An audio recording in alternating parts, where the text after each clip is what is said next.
Racing isn't easy, but experiencing it is. iRacing puts you in the driver's seat with the industry's leading sim racing game. Drive on laser scan replicas of the greatest racing circuits from around the world. Go head-to-head against other drivers chosen by skill-based matchmaking to ensure competitive racing at every level. Compete across all your favorite series. In officially licensed cars, engineered to deliver the most accurate driving experience possible.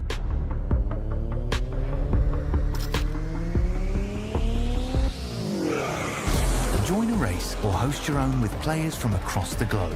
Race against the computer or in a league with friends. Feel the thrill behind the wheel. Visit iRacing.com.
The journey starts for 33 drivers here from the Indianapolis Motor Speedway to crown themselves the very first INDYCAR Buttkicker iRacing Pro Series champion. And where better place to do it than where drivers from around the world have been trying to make their name in the greatest spectacle of racing since 1911. Hi folks, welcome to INDYCAR's YouTube channel and to the iRacing Esports Network. My name is Arjuna Kangipati, delighted to be joined alongside by Kenneth Bueno. And Kenneth, we've got 10 weeks that lie ahead of us, a battle for $50,000 and challenges across of street circuits, road courses and ovals. Our champion will truly be the most adaptable.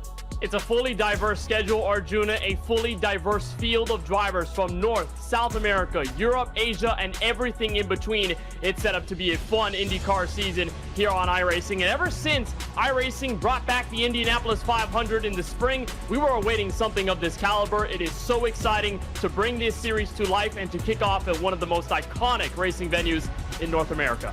And we've got so many different types of drivers as well. The defending iRacing Indy 500 champs in the building, but so are iRacing World Champions as well. Let's talk about the prize pool, what they're fighting for, their share of $50,000. And our INDYCAR Buttkicker iRacing Pro Series champion, Kenneth, will walk away with $20,000 to their name.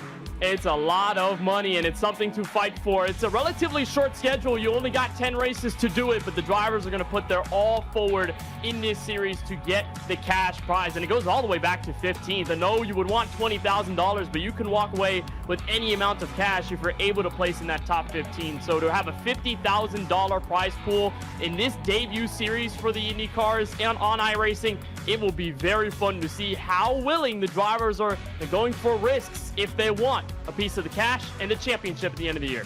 And so when we talk about the schedule, we've mentioned those challenges that drivers will have to face, starting here with a couple of road courses, albeit split between this road course at the Indianapolis Motor Speedway and then the street circuit on the streets of Long Beach. Our first trip to the oval sees us head to Iowa, and then I'm really looking forward to what lies ahead.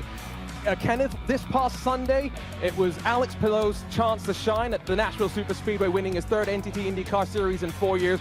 Hopefully, it will all build to November 21st and a championship showdown once again at the Nashville Superspeedway.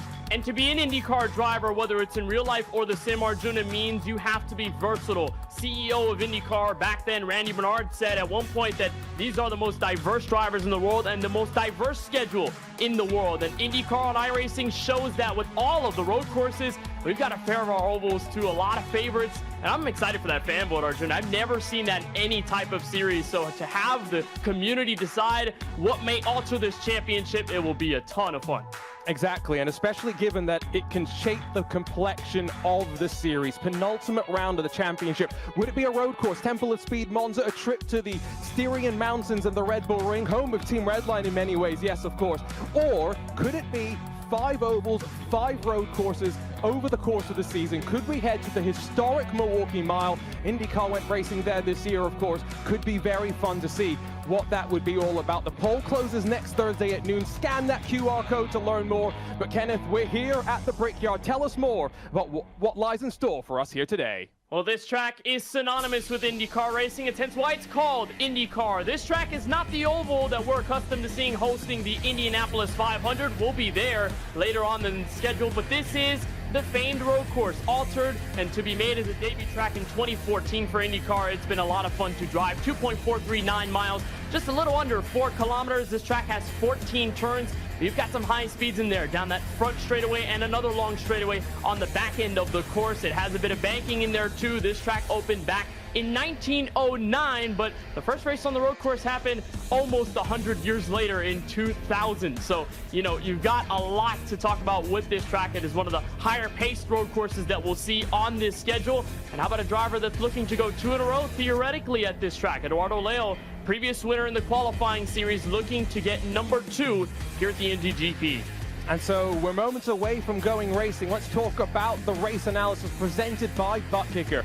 37 laps of racing of just a shade under 90 miles, and with no full course cautions. It's a sprint from the drop of the green to the top of the checkered. And Kenneth, a new push-to-pass system introduced by iRacing for the driver to play with here today as they balance tire compound strategies.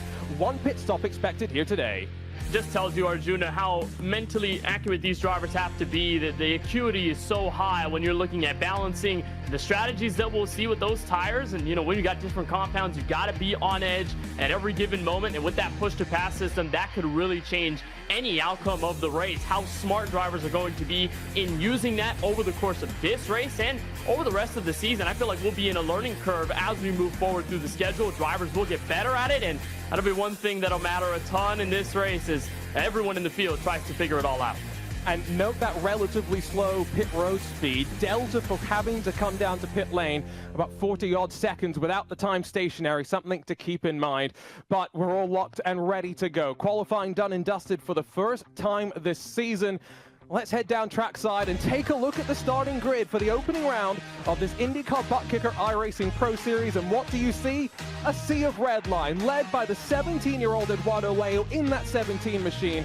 It's only 0.06 of a second between him, though, and his teammate Sam Coulter alongside. Florian Labigra lines up inside of Drago Racing's David Toth, who's looking to try and take the fight to redline. Gustavo Ariel and Peter Berryman share row number 3.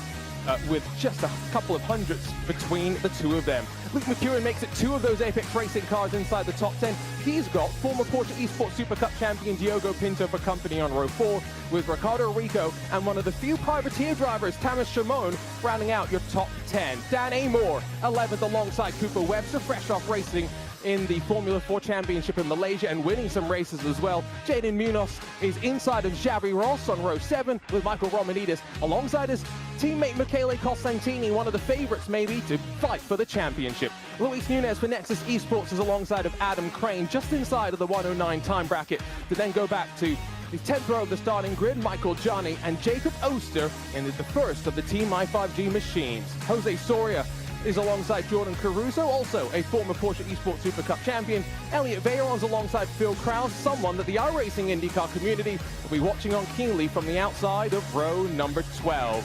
Just a handful of cars left to go in this 32-car grid. Kevin Burrell, UC Katia, and then Josh Chin, Jeff Drake, Brendan Lichtenberg, and Jason Brophy. They're all going to be squabbling at the very back of the field, hoping not to stumble over one another on the charge down into turn one. And Sota Muta, Rob Malechka, no time on the board for either of them. They've got some work to do from the very back of the pack. And only 32 cars, you'll know.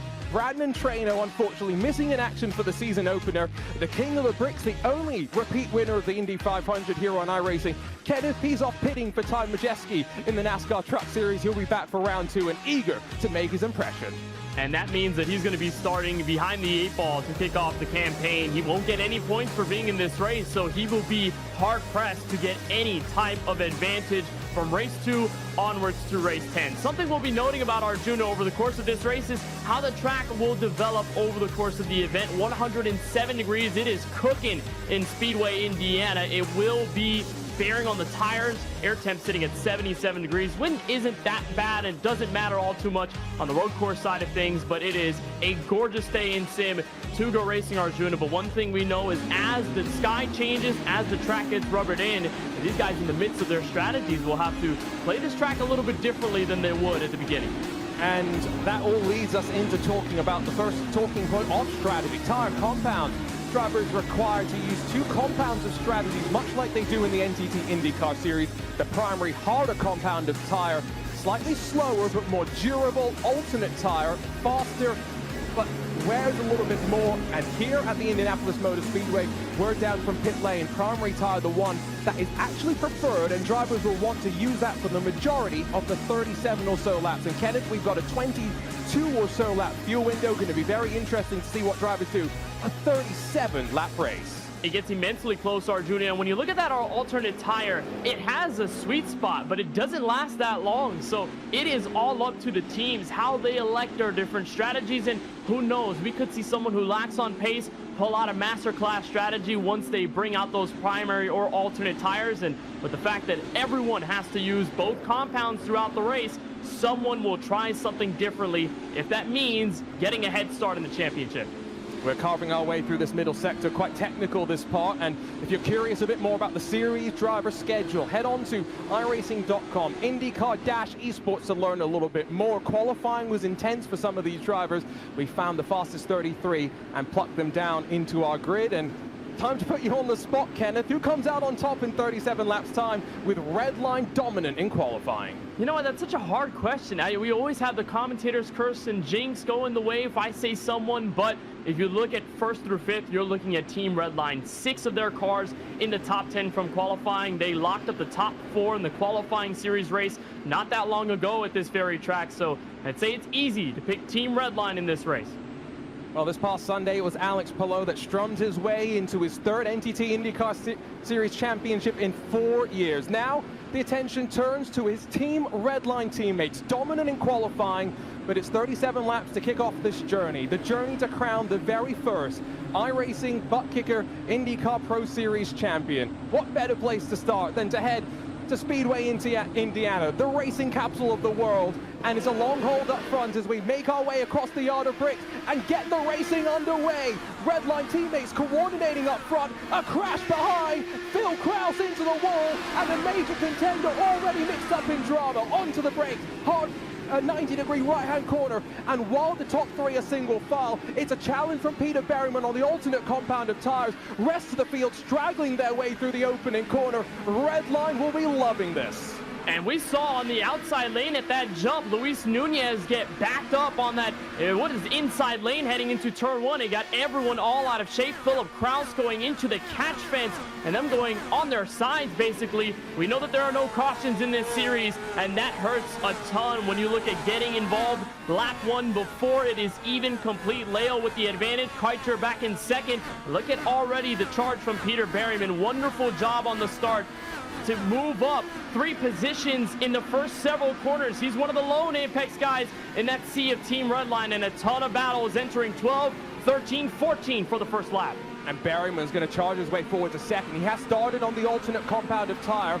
There's only 6 drivers of the 32 that did elect to start on the red sidewall tire. Keep an eye on that one. Michael Johnny, Elliot Veyron, 2 Coanda Esports drivers needing the tow back to pit lane at the end of the opening lap. But onto the brakes, back down to turn 1, a move to the inside from Luke McEwen trying to make the move on Gustavo Ariel, another one of those alternate compound runner tires.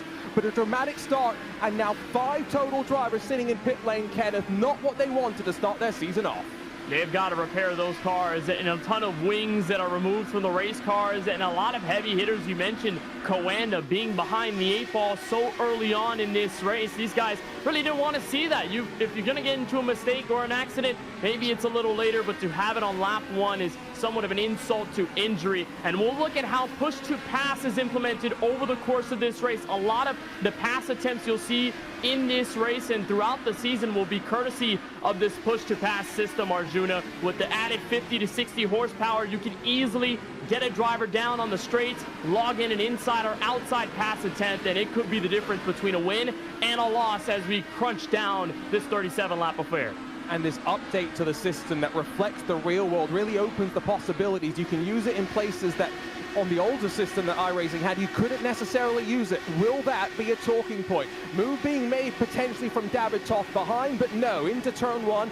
We've sorted things out at the end of 2 laps. Leo leads now from half a second from Berryman. Still waiting to see what happens in terms of the compound strategy when Berryman starts to slow down on the tires. But back onto Holman Boulevard, we slingshot our way. Bottom of the screen, Kenneth, talk us through the race start.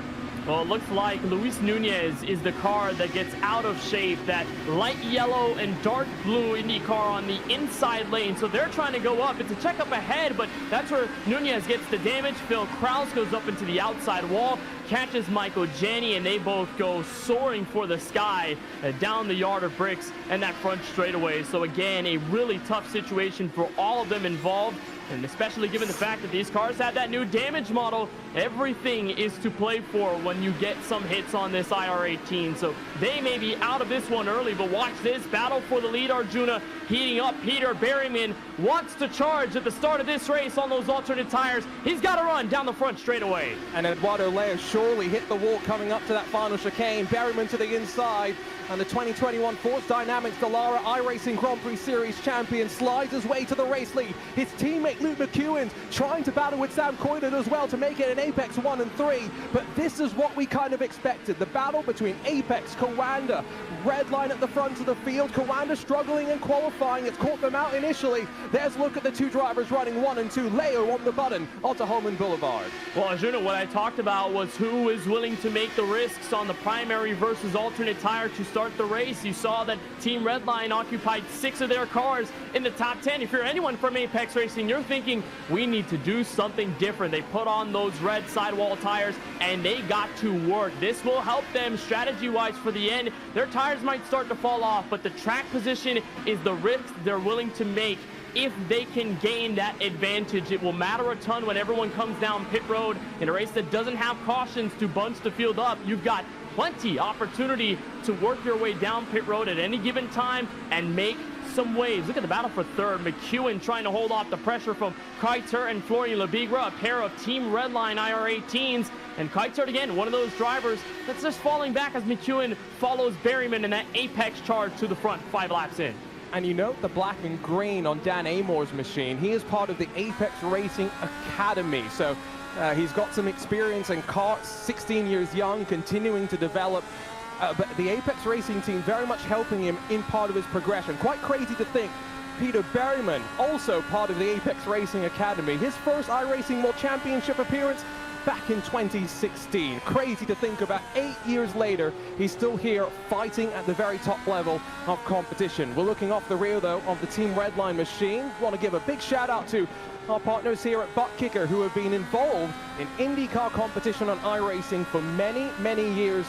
Partnered with the Lionheart INDYCAR Series. I know George and Zaldo's out there and watching and excited about this new chapter of competition. Great to have Buttkicker as a part of it. We're going to come to the end of the lap, though, with Amor making the move. You can clearly tell, Kenneth, those alternate tires, they want to make them work right now. And Dan Amor is already up 6 since the drop of this green flag. He's worked his way up into that P5 spot. Not that Labigra won't have a say back at it heading into the hard braking zone of turn 1. And it's going to be wonderful to see the intervals flicker green on the left-hand side of your screen to see when everyone's using their push to pass. And funny enough, we had some guys at the start not even use their push to pass. Diogo Pinto, who started this one in the top 10, he hasn't even gone to that push to pass, and yet he is waiting for the right moment and the right part of this race to hit that trigger. But guys like Amor and those Apex cars at the front, they're wasting all that they can at the jump to compensate for the tire choice at the beginning of the event.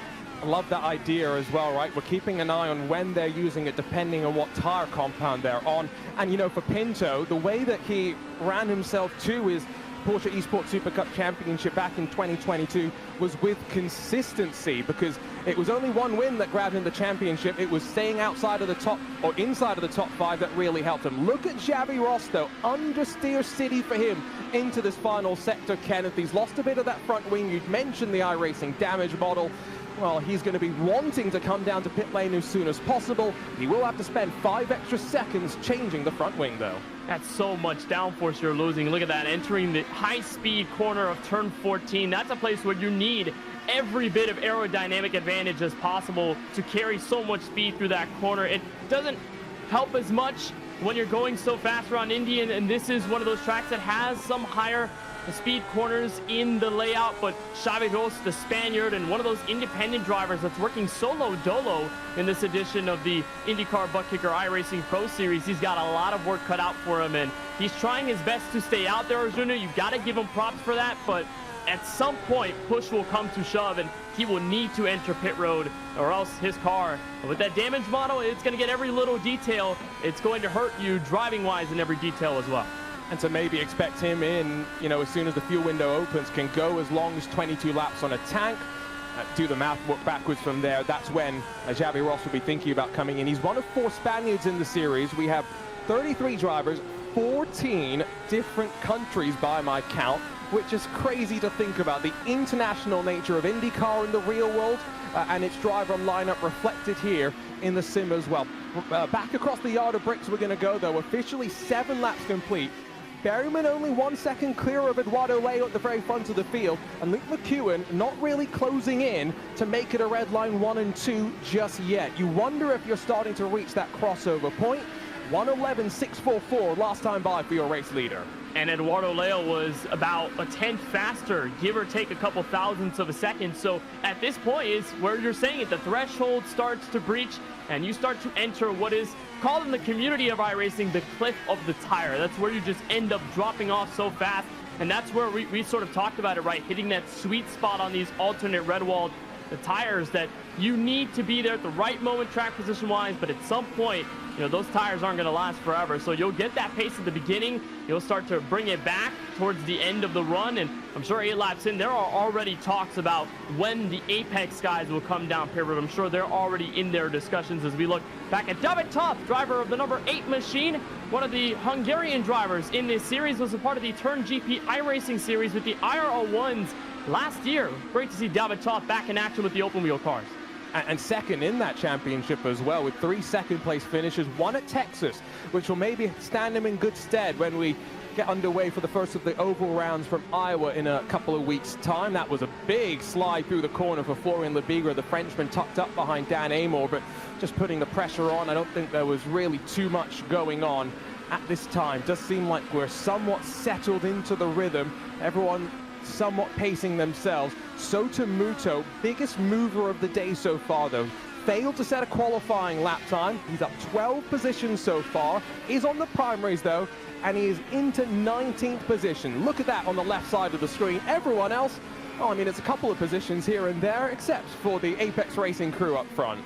Muto is working, and he may grab another one. Xavi Ross, the damage car that we talked about several moments ago, is right in front of Muto. So the Japanese driver will work past the Spaniard in the next several laps, because it just will be ultimately inevitable at that point for Muto to make this move on Ross. It probably will be here, 12, 13, 14. That's where Ross has struggled, specifically on that final corner where you're carrying so much G-forces and you're carrying so much speed through the corner. Muto will make this attempt, and I think definitely Arjuna, the crash at the beginning helped Muto gain the spots that he did not have at the start of this race. It gave him a bit of a push forward. But now here he comes down the front straightaway, entering the hard braking turn one. Muto on the inside. Ross is not going to give him the resistance. Muto up to 18th. Nice tidy pass there as well, and you can also see just the body language of that Williams Esports number 68, not really putting too much effort through the car. That's a driver taking, like Kenneth was talking about, care of the tires on the long run. Battled up towards the edge of the top 8 or so, where Dan Amor has now officially been passed by Florian Lebigra. Let's see if this is when the cliff starts to present itself. End of lap 10 about to come. We're not even, what, halfway through this race, and I am noting that there are a couple of drivers, Kenneth, who have been quite aggressive with the push to pass. Leo's down to 120 seconds left. Diogo Pinto still yet to touch the button. It's kind of like an astronaut getting to hold a rocket for the first time and being in a rocket and just saying, let's go, right? It's these guys doing what they can to use the push to pass and experiment with it, right? It's race one, and I know you want to start off the championship the best way possible, but you've got to test it out. If you can in competition, do it here, get as much notes as possible, especially in the first half of this race, and then see what you can do from there. These teams, although we sort of tout them, Arjuna, as guys that are so mechanically engineered and so talented at what they do, which they are, you know, they're also learning over the course of the series with all the guys around and all the different teams at display. So I like the fact that we're seeing all this push to pass used early. Could bite them in the back at the end of this race, but you never know. Them using it now is them testing the waters, if you will. And we saw Amor passed by David Topp. We definitely are seeing the tire disadvantage start to play itself out, even there through the S's from behind. Closing as the Brazilian Gustavo Ariel, I'm sure, as the fan chat going Lango, Lango, Lango somewhere. And just a reminder, required to use both compounds during the race. When we go racing next week, it's not the red sidewall tire. Instead, it's the green sidewall Waiuli. So same sort of concept of using two different compounds, just another color in the real world, slightly different compound to talk about. Now, this is a battle for the lead, and are we officially seeing that crossover? Leo deep through turn one, but retaking the race lead. Peter Berryman dropping to second. The writing was on the wall for Peter Berryman over the last several laps. The gap grew from, it was about 0.8 of a second, actually shrunk down half to about 0.4 of a second, and it just continued crunching down. Berryman is clocking laps that are about 0.2 slower than Eduardo Leo, your race leader right now. So you're right, this is the point of the crossover. Those alternate tires are starting to give way on pace. They were using all that push to pass to begin. Now they have to play it safe a bit. And do you wonder, here 12 laps in, if we see any of those Apex cars or anyone on those alternate tires take for pit road? It could be too early for these guys, but I'd say right now is the best chance to go down if you need to transition to those primaries and make it down the long way. I'm sure Apex is thinking, let's hold on just a little more until we finally breach that point. Then our calling card is for the pit lane. But look how far Leo has beaten Berryman down off turn 14. It's already about a second heading back to turn one.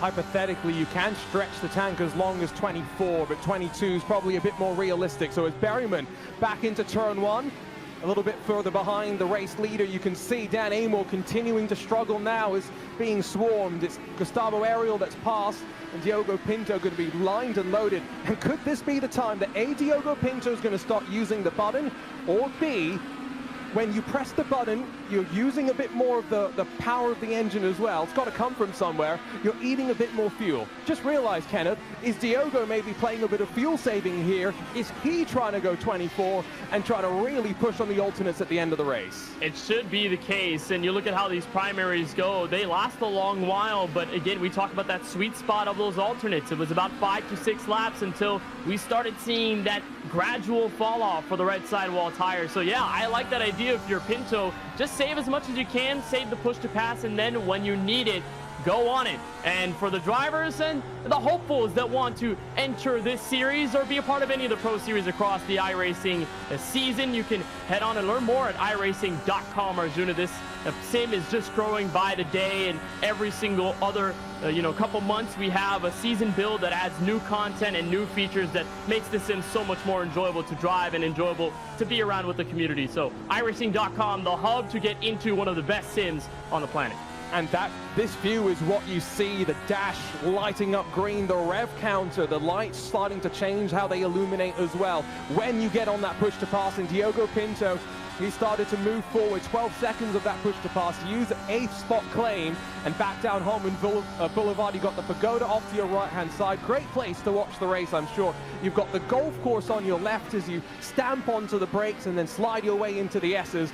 One lap away, though, from that pit window opening, and so with Pinto starting to get aggressive, I now start to wonder if you're Sam Coiter, behind the pair of Apex drivers, Berryman and McEwen, if you catch them in the next half a lap or so, which they will do as they head out of the penultimate corner, Kenneth, how aggressive are they going to be? Already onto the button is Luke McEwen in defense. Well, they're going to try to be as aggressive as possible, but you run the risk again of having no push to pass for the end of this race. And, these guys are going to do what they can to hold on to these, alternate tires. When they get to those primaries, it's going to be a long game. They're going to have to be willing to be patient a bit heading into the last stint of this race. And what was interesting about Diogo Pinto running 8th right now is that before he had hit that button for the push to pass, he was the only undamaged car in this race to use that push to pass system. Everyone else, without damage, they have used the push to pass willingly. Pinto was the only one waiting for the right moment to strike.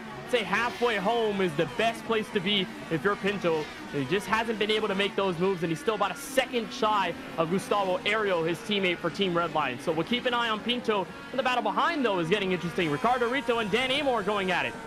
Yeah, exactly. Amor about to drop outside of the top 10 and surely thinking it's time to pit, because all the gains he made, at the start of the race, +6, he qualified 11. Well, now he's only 10th. So as we head through this final sector, which way is he going to head? Sat behind the Spaniard Ricardo Rico. Is it going to be off to driver's right-hand side? No, he's going to stay out there, extend the stint, but the teammates up front in the blue and black, they've decided to do something different. Peter Berryman stays out, Luke McEwen into pit lane, and for a set of the primary Firestone tires and as much fuel as they can pack into the Dallara IR18. And it looks like McEwen is one of the 2 cars that appears at the moment that have come down pit road. Xavi Ros has no surprise there with his wing damage, but Adam Crane is coming in this time by. That's car 29. The Canadian from Ottawa, Ontario is coming in this time through, so I'm surprised we're only seeing McEwen as one of the front runners to come in instead of Berryman or the others. But this is that point where you're going to head on to those white-walled primaries, and that's where you be patient for the rest of this race. Is that enough for some? Not entirely sure, but this is the best point of the race, Arjuna. You're looking at who's going to stay out, who's going to stay the longest. Look at Berryman back on the push to pass button. He's staying in touch with Leo, which might give him that benefit should he come into pit road, which he is this time on the right-hand side. And so that's important for him because he separated himself from his teammate, ensured they don't come into pit lane together. You saw McEwen going aggressive, Berryman aggressive as well, but just fine in terms of pit speed, has burned officially through exactly half of his push to pass so far. He's got 20 laps left officially after this one, heading back out onto track to try and now work some magic. It very well, though, could be between Eduardo Leo and the Apex Racing teammates, because Leo 3.3 seconds clear of Coiter and Lebigra, who do make it right now technically. Red line 1, 2, and 3. Grab your photo, Dom Duhan. Andre Kunzman will be delighted with that one. Well, they should have grabbed the photo at the start of this race. There were 1 through 5. They were occupying the first several rows of the starting grid. But with Berryman there, some people might question why he used some of his push to pass so early on. Part of it may be testing the waters, like I said, but I'm starting to realize it was to keep up pace with Eduardo Leo. If he can do that, as Leo continues to pull away from his Team Redline teammates, Berryman, as he cycles around when these guys come in for pit road inevitably for the alternate tires, Berryman will be back in second or could be in third with a possible chance at having the fresher rubber, or the older rubber, but he'll be on the better overall tire in the longer run. So it is that call that these guys are willing to make, and I've seen Apex Racing in other series be the dominant force and be the team watching out for alternate calls. Like that, Apex is on the other side of this now, as here comes Sota Muto, one of the biggest movers of the race. Actually, that is the Williams Esports teammate, JD Munoz, coming in. And well, a bit of a switch on strategy, because Luke McEwen now in front of Peter Berryman. I've got to assume that Mark Tranter potentially helping on a bit of the strategy call for them. It is late in the morning, though, or early in the morning, depending on how you look at it, for a lot of these Europeans. So uncomfortable for them racing 2, 3, 4 in the morning. It's great for us in America, though, if we're being honest. Have some dinner, watch some IndyCar racings. Not a bad Thursday by any means. Still, though, waiting. When do the drivers on the primary compound decide it's time to make their trips down to pit lane? 22 is what is expected. These three drivers up front, the teammates, have now got David Toth, Gustavo Ariel, and Diogo Pinto in that second group behind Costantini, Romanidis, and Caruso. Kenneth, we haven't talked much about Coanda so far today. They've got to pull something out of the bag to try and get a result from this.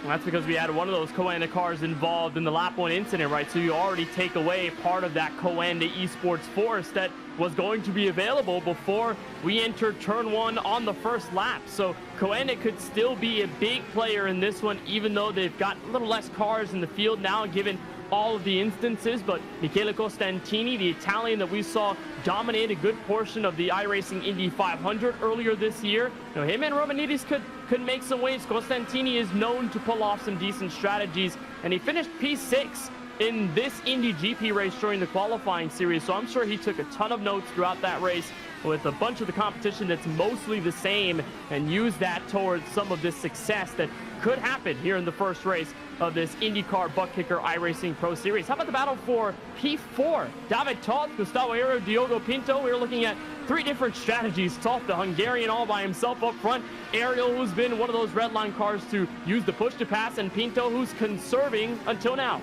It's starting to be a bit more aggressive with it, but gotta say, David Toth has been impressive, and so has Drago Racing as a whole. Ricardo Rico, as well as Jose Soria, qualified for the series. However, if you're just joining us, tuning in, with 19 laps complete in the opening round of the INDYCAR Buttkicker iRacing Pro Series, Jose Soria, one of three drivers officially DNFing in this first round of the championship. Michael Gianni and Elliot Veyron, the Coanda Esports teammates, also tangled up in early start drama.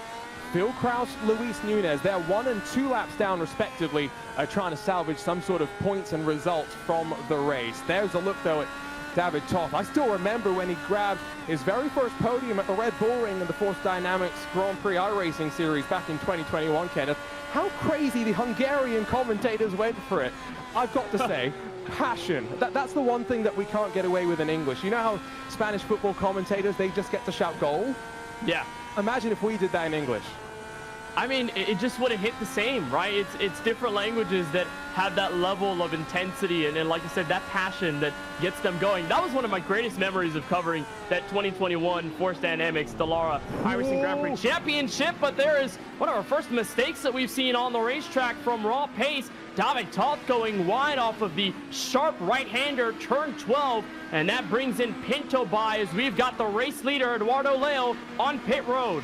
And this is a bit earlier than maybe the fuel would take them.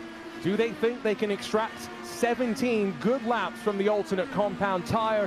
Where is it going to drop them respective to Luke McEwen and to Peter Berryman? Those are the races off a pit lane that we're going to keep an eye on. But Labigra, Ariel, Pinto, still 3 red line cars yet to pit as Leo hits his marks. You know, I'm just wondering if the Apex guys are just hoping that they'll just blow this track wide open, and in turn 14 would just be turn 1 at the Indianapolis Motor Speedway, because they desperately want to see Redline on pit road as they burst past heading into turn 1. They're on the front straightaway. Now they're just reaching the yard of bricks, and Eduardo Leo is already hitting off the pit road speed limiter and entering turn 1. So it will be a really close race. Berryman's entering turn 1 now. Leo gets out ahead, though.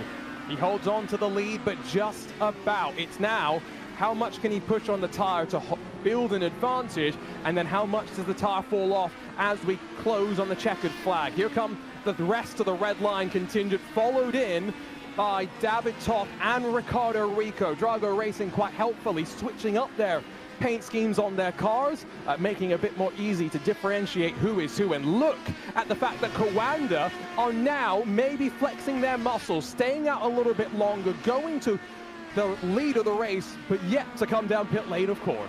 These are two drivers, Arjuna, that started this race beneath the top 15, so they had a bit of time to digest what was going on and not push all too much. Gives them this possible strategy here to get on those alternate tires, and that's what you have to do when you're going to slap on those alternates, is try to make that run as short as possible. And Arjuna, you gave me those notes last night before we started this race, just how quick those alternate tires burn off in the span of about 6 laps. You have to fall off about 1.5 or 2 seconds.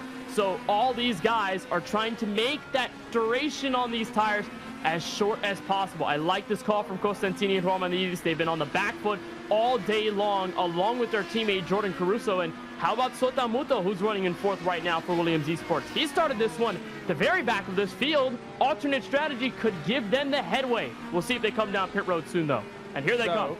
As the first of them comes in, 10 yet to dive down to pit lane. Will they all dive in at the end of 22, or has anyone been doing some saving? Costantini followed in by Romanidis, by Caruso as well. And I think the rest of the field somewhat in unison going to make their trundle down pit lane at what we said, 40 miles an hour does make this one of the slower pit lane speed limits that we have across of the season. Check back in though with now the fight for what will be the race lead. Sam Koiter around the outside of Peter Berryman. That's the confidence that the alternate compound tires can give you, and the Dutchman rips a position away from Berryman. Apex is getting hounded by the red line cars right now, and to make matters even worse for Berryman and McEwen, they've got less push-to-pass seconds left available in this race. They use so much of it just to keep up with the competition on the alternates to begin the event, so now they're starting to suffer the consequences. Redline played it a little safer on the push-to-pass to start, and now Koiter and company are taking advantage. Leo, on the other hand, though, has only extended his lead, Arjuna. We thought that Peter Berryman could have a realistic shot at reaching Leo at the end of this one. Turns out Leo, car in front as they came out pit road, and here comes Koiter. Outside move on McEwen. At the end of Holman Boulevard, nothing doing for the time being, but the intensity is there. And you can tell between these two juggernauts, Coanda not necessarily in the fight. It's Apex Redline up front, Redline with numbers, Apex with the fight though, and the big block in this final sector, rumble their way into this section added at the end of 2008. Koiter officially slides his way on forward.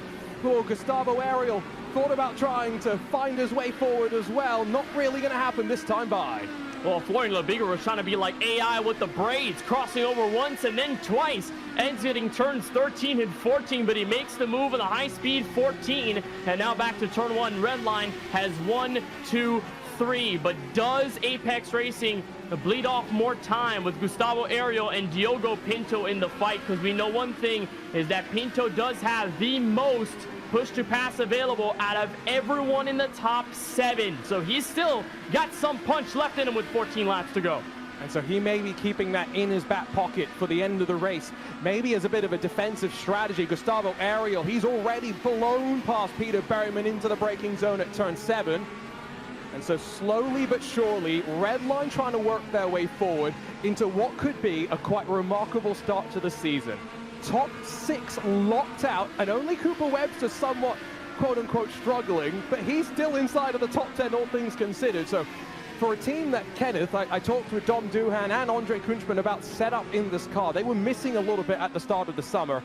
Oh, how things have changed. And one of the best teams in all of sim racing, they figured this car out. And look at the pressure that's being applied. Gustavo Ariel, the Brazilian, trying to make his way to the inside down to turn 1. It's going to be an easy pass just as long as he can beat McEwen to the braking zone in turn 1. There are those posters on the fence that show you when to go. They're breaking around the 350 mark. Ariel's going to be there. He lunges into turn 1. McEwen will have a chance to cross over, but not a statement made. Ariel works his way to 4th, but you're talking about the agility and the way for a team to bounce back in the span of several months. That's what makes a difference between a championship team and a team that falls short, is how quickly you're able to adjust over the course of several months, even sometimes several weeks. That's what's going to be so magical about this series, is there's only 10 rounds. There's not a lot of time in between this one and the finale at Nashville Super Speedway. So it all is about how each team can adjust and who can do that the best, as Rico makes the move on Berryman for second. And how much Berryman has fallen off, just a testament to the strategy he employed earlier on. Maybe it will switch back at the end. We're about to find out. But top 5 lockout, Pinto up the inside. Nothing Luke McEwen could do. And it's very much now, what can Redline do on strategy? What have they got on the tire? Eduardo Leo, before he joined Team Redline, had a 4-gear super setup. Didn't need 5 or 6 gears. He only needed 4 to be fast here at the Indianapolis Motor Speedway. Have they taken and built off of that? You can see how many drivers are on the alternate, and the struggles continue for Apex. Another position lost. This time it's David Toff passing Peter Berryman into turn 1. Yeah, Berryman's getting the worst out of all of this. You know, we talked about the push to pass he used. It seemed to be going backwards for him. He doesn't have a lot left. He only has what is now 70 seconds left on there. McEwen still hanging on for dear life, but he's got about 33 left, and he's still using it down this back straightaway. And here comes Rico to the inside. They almost banged wheels going into the corner. Rico had to kick out the rear end just to stay with McEwen then, and he'll back out this time by entering the final sector of this Indianapolis road course. But yeah, Berryman back on the fall off. The last thing he needs is to be bumped out of the top 10. There's still 2.2 seconds between him and the car behind him, Cooper Webster. Can he hold on, though, in the last 11 laps? I'm wondering here if for Florian Lebigra, he's got double the push to pass remaining of his teammate Sam Coiter. That fight for second, you usually expect Redline teammates to be quite civil around one another.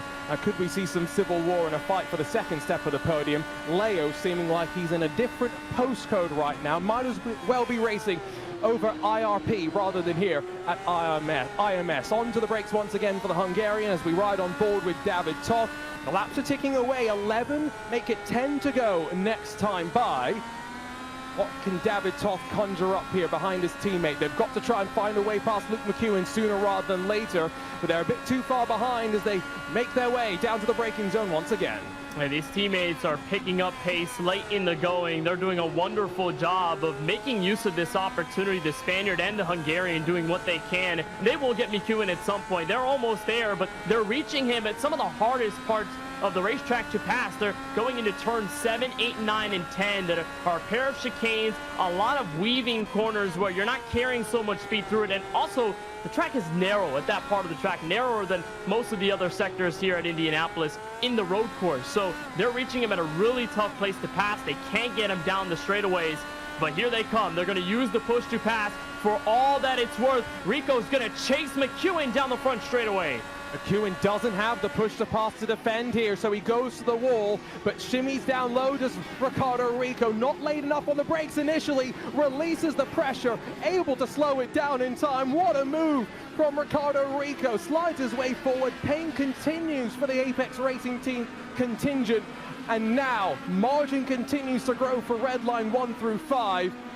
This is dominance to start the season off. And for Luke McEwen as well, remember, the call to come down a lap earlier got him in front of Peter Berryman. But Kenneth, what's it going to do at the end of this race when he's gone 1 lap longer on the tire, maybe 1 lap longer on fuel as well? It's going to be tough grip level wise, and even the worst situation that he's in traffic, right? It's not a situation where he's losing tire grip and he's all by himself, like a Peter Berryman who's now just hanging on until Tomasz Simon somehow catches up to him. McEwen is in the midst of a hard-fought battle. He's doing whatever he can to stay on the racetrack, and that's making his tire situation even worse. You know, the rear tires on this IndyCar can line up in an instant. McEwen has been getting that car sideways as of late, so keep an eye on McEwen. He may just suffer worse than Berryman does in these last several laps as the battle for 10th heats up. Simone, who's trying to catch up to Berryman, has Cooper Webster and Team Coanda on his tail.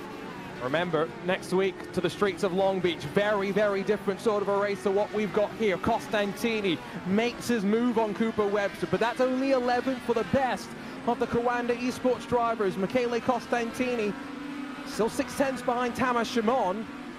He's got plenty of push to pass to try and work his way through. Tomasz Simon has got plenty in reserve to try and defend as well. And this new system, relatively new to these drivers as well, Kenneth, right? So they'll all be figuring out exactly how it races. They'll be having a lot of knowledge with that old system that they've got to throw out the window and try and learn a bunch of new stuff. We won't see Arjuna, the push-to-pass system, efficiently used at its peak until we get to race 8 at Laguna Seca, or whatever the fan boat turns out to be if it's a road course race. That's where we're going to see the masterclass of a push-to-pass system, which again goes back to my point of just see what happens in this first race, see what you can gain and lose over the course of the event. And you know, it's the first race of the championship. If you can walk away with a top 10, that's fine. That's good enough to get a good step forward and just work over to the rest of the schedule and start locking in from there. There's a look from Costantini as he catches up to Tamas Simon in that battle for 10th. We talked about Diogo Pinto from 5th, Arjuna, having the most push to pass out of anyone in front. He's starting to possibly make this a red line fight for what could be P2. Keitel, Lebigra, and Ario are in that single file line. Pinto is slowly catching up. Something could happen between these guys with 8 laps to go. And this is where the team manager has got the pressure, and Andre Kunchman, who's the usual pitch strategist, engineer, however you would phrase it. Like I mentioned, it's relatively early in the morning in Europe, so instead it's Josh Thompson who's got the call to be the engineer, crew chief, and spotter. 3 roles rolled into 1 for the series, and so what's he going to be saying over the radio? I mean, it does seem as though Sam Koitit's using a bit more of the track, struggling a little bit more with the balance of the car as well. Gap at the line, going to grow above 5 seconds with 7 laps to go. Will we see a red line fight? I mean, Kenneth, you and I were hoping yes. Josh Thompson's probably saying, please no. You know, the team owners don't want to see them fight. They don't want to see them crash at the end of this race. We saw a wreck on lap 1. They don't want to be involved on lap 37 and get taken out of a really good point stay. Even if they don't get a win, you know, even if Keitel, Lebigra, Ario, and them don't get a win and they let Leo walk away with this, you know, he doesn't want something bad to happen. I cannot imagine, though, getting that cup of coffee late in the early mornings and having to hop on the sim and, you know, be as mentally accurate as possible for this race. I'd imagine it's a really tough challenge for a ton of these guys out in Europe and Asia and so forth.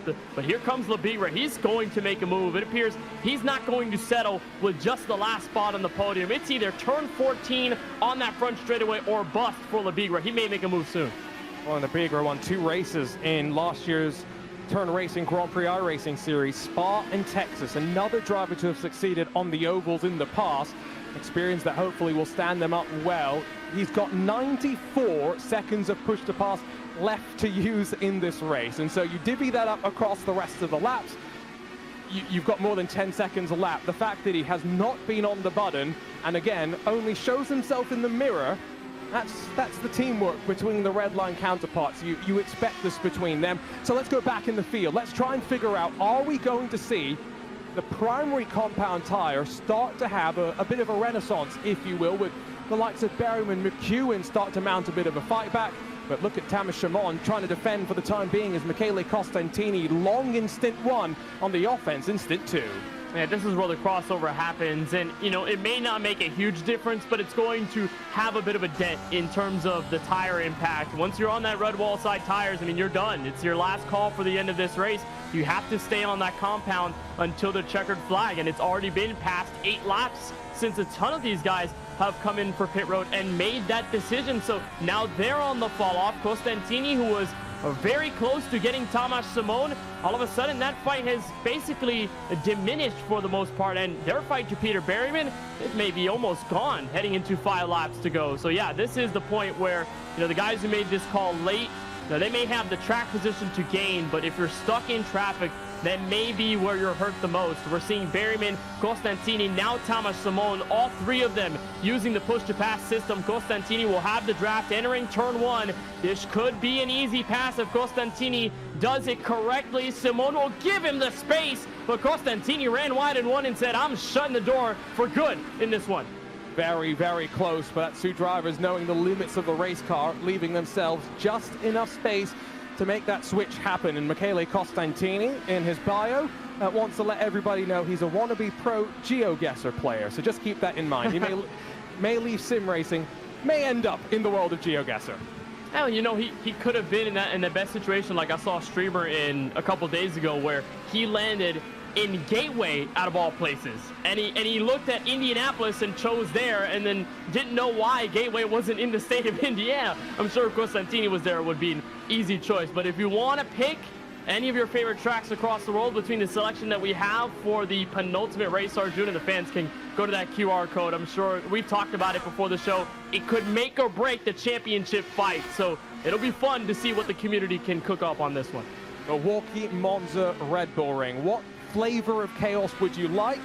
Oh, let us know. We'll find out in a week's time where we go racing for the penultimate round of the championship. Switch finally, though.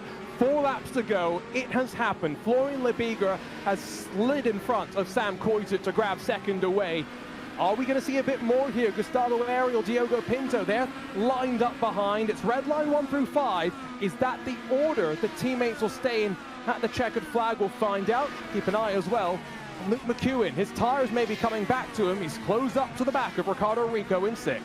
Look for Florian Lebigra, just how much patience he's able to build, even under only 4 years of iRacing experience compared to a lot of the guys in the field who have been around for 10 plus years, or a little less than that, but not 4 compared to Lebigra. He's doing a fantastic job sitting in second. Really want to see what Rico does defensively against Luke McEwen. I guess there was some life breathed into McEwen's tires as the run has progressed, and you could argue that maybe Apex was conserving early on in that primary run because they had to get on these tires so early. Now that they've conserved enough of their grip, while Rico and the other guys on the alternates complete the fall off, just like J. Cole, Luke McEwen can pounce. And here he goes, turn 1 move, and that is easy work from McEwen on the entry of turn 1, not even needing to shut down Rico before the entry of the corner. And that is very, very valuable. Every position in a championship as competitive as this is worth something. And McEwen's got one target in mind. That's fighting for the championship. If 6th is the best that he can grab from this race, well, 6th is the result that he will deliver for his team.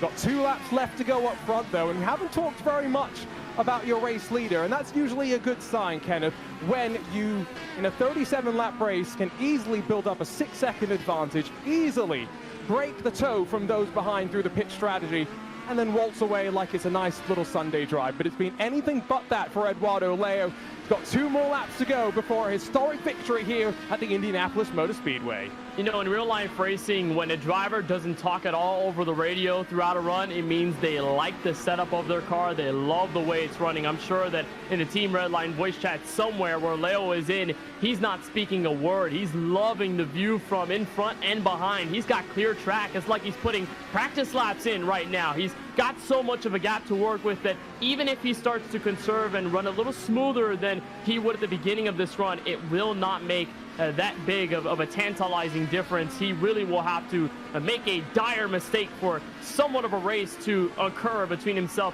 and Florian Lebigra. So Leo doing what he did in the qualifying series, straight up domination, bringing his teammates with him, getting them all to eat in round 1. So a lap and a bit left to go. Let's go back through some of the stories, and from failing to set a lap in qualifying to potentially on the cusp of a top 15, Sota Muto has really pushed, and what a drive from him. But Kenneth, at the end of the day, round 2 next week, he'll be thinking one thing: let me deliver in qualifying. Yeah, when you start all the way in the back, you work over in the race, just having to come back, and you put in so much extra effort to work your way up to the field that, especially in these shorter races, you don't have enough time to complete that second phase of the comeback. You just only get to phase 1, maybe a bit of phase 2, and that's all you've got. But you still got to give props to what Williams Esports was able to do, especially with Muto grabbing a top 15 out of a day that could have gone much worse after starting last. I'd say you definitely take that after a round like this. Yeah, and you've got to assume that for a team that has relatively little experience in this IndyCar, that they're working together with limited resources in terms of the number of drivers committed, and very much making it work between all of them. Here we go, though. What a way to kick off this chapter of history, the first chapter on the road to crowning our very first INDYCAR Buttkicker iRacing Pro Series. Coming into the day, the questions were, would it be Redline, Apex, Coanda to make their name known, or could it be the likes of Phil Kraus and maybe one of the private label Team Hype representing the iRacing IndyCar community? One driver was having none of that discussion, though. pole position, domination for 37 laps, and a margin of victory that shows the rest of the grid what they're dealing with. It's Eduardo Leo out to the final corner. The 17-year-old punches the air and wins the opening round of the INDYCAR Buttkicker iRacing Pro Series. Behind him, it's red line 1 through 5 as well. Take a picture, enjoy this one. What a way to kick the season off. Nailed the strategy, came in with the right setup, and Kenneth, they executed to perfection as well. It was wonderful. They started this race with red line occupying 1st through 5th. They end this race occupying 1st through 5th. It is absolute domination in every sense of the word, and Eduardo Leo never hesitated at all. He took the lead away. Could have been some scares when Apex tried something different, but Leo didn't flinch. Such a young driver right now in probably the peak of his sim racing career, and only getting better from here. Eduardo Leo taking round 1 in stellar fashion, and his teammates go on with him. It's his 3rd important win here at the Brickyard over the summer. A summer where he signed a racing contract. He's going racing later this year in the Prodigy 3 Racing Championship, but kicks off the INDYCAR Buttkicker iRacing Pro Series with the 17 machine, wheeled by a 17-year-old directly into victory lane here at IMS. Florian Lebigra able to break away from his red line teammates, and while Sam Coiter holds on to his podium spot, look at the margin between Gustavo Ariel, Diogo Pinto, and Luke McEwen within 75 thousandths of making it back up into the top 5. Definitely a story to keep an eye on. Drago Racing will be thrilled with Rico and Toth 7th and 8th positions, with Berryman and Costantini the rest of your top 10. 14 seconds splits them. 11th position was the way of Tamas Shimon in his Simone setup number 57. Cooper Webster then just misses out on a top 10 in the sole red line car to drop outside of the single digits. Michael Romanidis, Jordan Caruso, sure they'll be feeling a bit frustrated, down in 13th and 14th position. Jaden Munoz just in front of his Williams Esports teammate Sota Muta, who officially is the biggest mover of the day, plus 15, with Dan Amor dropping back in the second stage of the race after really impressing Hard Charger in the first 10 laps. Jacob Oster, Josh Chin, Kevin Burrell bookend the top 20, getting some points on the board. Some drivers expecting the ovals to be where they'll really make up some ground in the championship before you get down to the iRacing Indy 500 champion of 2024, Rob Malechka, in 21st. He just edges out Adam Crane. Javi Ross nurses that car that got front wing damage in the first stint to 23rd, with Yusi Akatia in 24th. Jeff Drake, Brendan Lichtenberg, and Jason Brophy, they'll be delighted they're not last and on the lead lap, while Luis Nunez, Phil Kraus, and Jose Soria all amongst the issues that we saw, but for Michael Gianni, for Elliot Veyron, they didn't get beyond the opening lap of the race. So a look top to bottom at your race results. Race Control will have their say, of course, but hoping there's not much more for them to say. Let's go chat with Eduardo Leo, standing by with Kenneth Bueno. The first race of a new generation of INDYCAR and iRacing has a new generation race car driver winning this one. Eduardo, welcome to Virtual IMS Victory Lane, and welcome as the first-time winner in this series in 2024. How was it to fully dominate this race as you did in the qualifying series? It just felt like you picked off from that one step to the other, and you could not let anyone catch up to you. What was that like at the front of the field with your teammates? 3 a.m. here, but yeah, it was, I mean, I just had to repeat what I did in a qualifying series, and it worked out super well. Well, obviously the pole was really close with Sam, so yeah, I got really pretty lucky with that, so I could start on pole, just do my race. I had a plan pretty much clear, stay with Peter as much as possible as he was starting on the soft, so I would just get his toe and then got him back at the half of the stint pretty much, and just did my race, build my race from there, and manage my pace on the soft, so I didn't have to push that much. So this race, for a lot of you guys and for us, was a lot about learning the different strategies of the compounds, and most importantly, that push-to-pass system. What did you learn as it got implemented into the sim, and what did you learn over the course of this race to help you? Because we saw it multiple times on end. Even if you had a healthy gap, you were still playing with that push-to-pass button. Yeah, absolutely. I mean, you always want to burn it, even if you have a big gap. You never know what's going to happen. You know, a lap car spinning ahead of you, losing time. So you always need to create a biggest gap possible using all you have. Obviously, it's free, so just had to use it. So yeah, we are learning still, obviously, new car for everyone in the team, but we did a lot of learning in the qualifying series and it's working out really well now. And a big time win for you as we start this INDYCAR Buttkicker iRacing Pro Series. Eduardo, you made a whale of a race. You did a great job. You brought your teammates with you. Congratulations on the win. We'll see you at Long Beach, California next Thursday. Thanks. See you guys. That is Eduardo Leo, the race winner here from the Indianapolis Motor Speedway. Trailing behind him is his teammate, Florian Lebigra. Florian, welcome back to the iRacing broadcast booth. It's been a little while since the Turn GP iRacing series, but you end up second on that one with a big time pass on Sam Keizer near the end. When was go time for you, and how were you able to push in that final stint? Well, I was just saving a bit of my tires and also a bit of fuel because I underfueled a bit, even if it doesn't matter in the pits. So yeah, I was just saving a bit my tires, and when Sam had the big drop, for whatever reason, I just passed him with the push to pass, and yeah, that's it. But Edo had a crazy pace, and we finished as a team, 1, 2, 3, 4, 5. So that's perfect. Bringing the whole team together. They say teamwork makes the dream work. It's second place here at Indianapolis, Long Beach, the street circuit. Up next, what advantage do you have mentally and physically going into this next race at Long Beach, knowing you've got second place points and you could start building your way to a championship bid? Cannot hear you. Hello? Oh, Florian, you got a copy? Yeah, I really didn't heard anything from you. All good, but the second question was talking about the step forward you've got now. You finished second, and it's not the race win, but it's a very, very good points day. What advantage do you have in going into Long Beach and the rest of the season, and how are you going to try to use that to your play for a championship? Well, I think it's really good points, but as I've seen last year in like the Turn GP championship, it doesn't matter if you win the first round. You just need to be consistent, avoid crashes, and yeah, just work consistently and well every week. Well, it's a consistent start. P2 here at Indianapolis. Florian, thank you for the time. Congratulations on the podium finish. We'll see you on the west coast of California, Long Beach, next week. See you next week. Florian Lebigra, another Team Redline driver in P2. And Team Redline continues with P3, Sam Keizer. Sam, welcome and congratulations on the podium. What was this race like from your perspective? A ton of learning for all of the teams and all of us in the broadcast booth. Yeah, thank you. I think from team perspective, we did great, of course, with a 1, 2, 3, 4, and 5.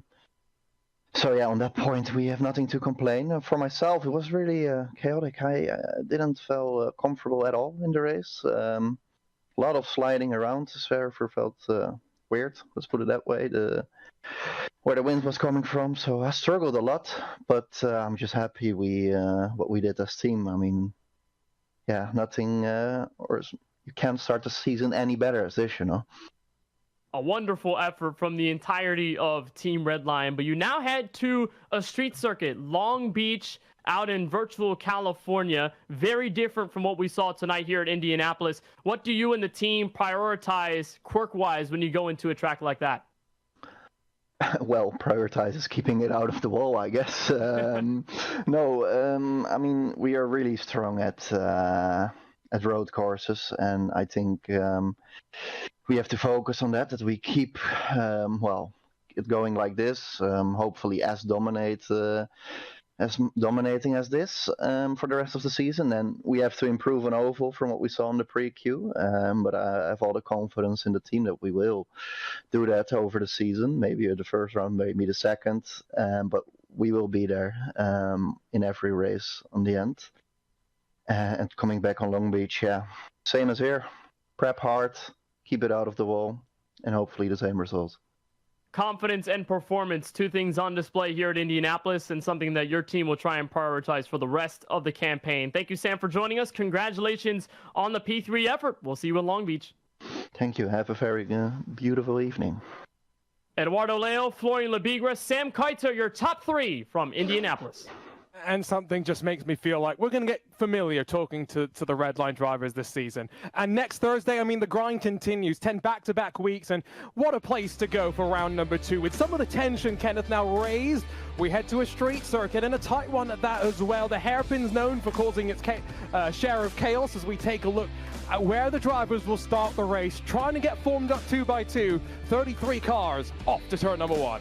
I'd argue that this may be the most difficult road course that we will see on the entire schedule. Not only is the surface as rough as ever, even when you're going down Shoreline Drive at full throttle heading into that left-hander turn 1, but also because of the walls that surround you on either side. Sam said it best, avoiding the walls is the best key to staying on the racetrack and getting a good finish. Long Beach, such an iconic IndyCar venue. So happy to see it on the schedule here in race 2. And iRacing have done a great job of bringing that atmosphere around that track as well. Can't wait for it. Fan vote, though. One more reminder. You've got a week. Thursday at noon, building up to a race from the streets of Long Beach. Monza, the Red Bull Ring, or Milwaukee. Where should we race for round 9, the penultimate round of the season? You have your say. Scan the QR code to cast your vote. Not much time really to figure out where we go racing. The drivers then get to go dial in their setups and get ready for that penultimate round of the championship. But all good things will come to an end, and that includes this first chapter in the INDYCAR Buttkicker iRacing Pro Series. We came in with world champions, iRacing Indy 500 winners, not knowing who would make a statement. It's Eduardo Leo, telling the rest of the field to get to the Leo level. And we'll see you in a week's time to continue this. On behalf of our team behind the scenes, Arjuna Kankipati, Kenneth Bueno, saying thanks for your company. We'll see you next time.